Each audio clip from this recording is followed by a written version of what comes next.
What's up guys, it's Zach from Digital Pinnacle and welcome to episode 5 of Digital Desires. In this video, I'll be talking about the things I hope to see in Crackdown 3, the third instalment in the action game that lets you play as a superpowered agent responsible for cleansing a city in turmoil. As usual, we will be including a suggestion from one of our fantastic viewers, so be sure to stay until the end. Without further ado, let's jump into it. The first thing I'd like to see is the return of transforming vehicles. In the first Crackdown game, you were provided with 3 basic agency vehicles, a supercar, an SUV and a truck. With each level you gained in your driving skill, your vehicle transformed slightly until its final form looked very different and had access to a special ability. In Crackdown 2, this awesome feature was removed for a less exciting system that allowed you to unlock vehicles as your driving skill progressed. In my opinion, it was pretty dull. In Crackdown 3, I hope that transforming vehicles return. It made the driving skills so much more interesting, and I found myself wanting to level up in order to see the vehicles transform and improve. From a brief glimpse caught in the Crackdown 3 Gamescom trailer, we appear to see a transforming vehicle, which is a very strong indication that this wish may actually come true. The next thing I'd like to see is more abilities. Crackdown 2 introduced powerful abilities once you reached a certain level in each skill. For instance, if you increased your strength skill to level 5, you would be able to do the ground pound ability, or if your agility skill reached level 5, you would unlock the wingsuit. The abilities that Crackdown 2 introduced were brilliant because they provided you with different ways to play and it livened up the gameplay. The problem is there simply wasn't enough. In Crackdown 3, I'd like to see more abilities that change the way you play the game. I could almost imagine a skill tree system that allows you to choose from multiple abilities within a skill. A perk system could also tie quite nicely into the game. I think that Crackdown 3 just needs to offer a little extra in terms of character leveling and abilities to ensure that the gameplay stays fresh and most importantly, fun. One of the key things that made the first Crackdown game so good was how simple the missions actually were. They almost always involved you invading some form of enemy controlled territory in an attempt to either take it over or eliminate a target. I hope that Crackdown 3 stays true to its roots by ensuring that the missions have fairly simple objectives. However, what I would like to see is more diversity. For each mission, I would like there to be a greater emphasis on pathways and the different ways you can complete the missions. Crackdown 1 touched upon this.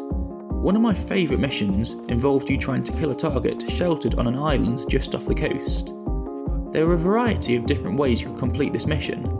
You could go in all guns blazing by driving a car through the front gates, or you could swim to the island and access the secret tunnels underneath the island. I hope that Crackdown 3 offers similar missions that allow you to choose how to execute your objectives.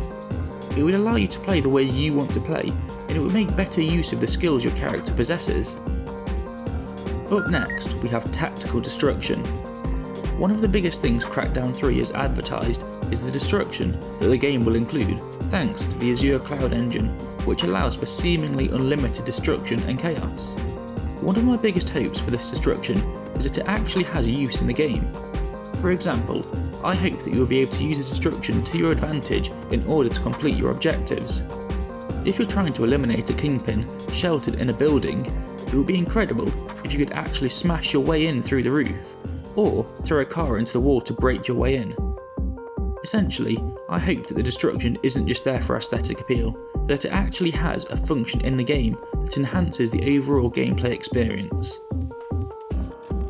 Finally, one of the most important things I think Crackdown 3 needs to feature is more enemy types.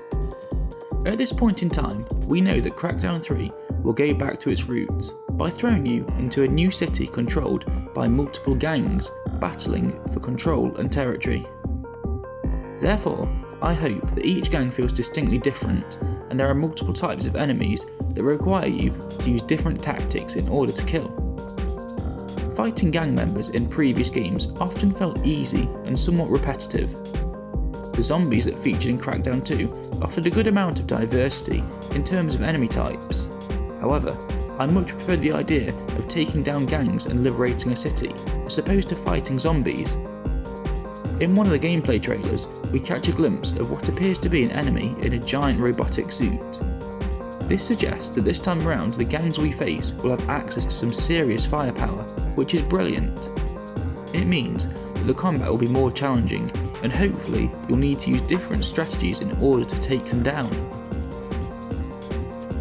As mentioned earlier, each episode we are giving our viewers a chance to decide one of the desires in our video. This week, our suggestion comes from our fellow YouTuber Summed Galaxy, who suggested that Crackdown 3 features more story that gives a better insight into the agency and what they do. I think this is an absolutely brilliant idea. It would be great for Crackdown 3 to feature a little more story, because the previous games have been fairly thin in that area. I also love the idea of finding out more about the agency and possibly how they create their agents. Be sure to check out Summed Galaxy's channel. He makes really interesting videos that cover topics ranging from sub-for-sub YouTubers to YouTube copyright. You can find his channel link on screen and in the description. Okay, so that was the features we would most like to see in Crackdown 3. Thanks very much for any suggestions for this video. In the next episode, Dan will be discussing the things he would like to see in the next Assassin's Creed game, the 9th instalment in the hit Stealth series. For a chance to receive a shout out, comment below the things you would like to see in the next Assassin's Creed game. We really hope you enjoyed this video. If you did, please give us a thumbs up, and if you haven't already, subscribe to our channel for more gaming and film related videos. Thank you very much for watching.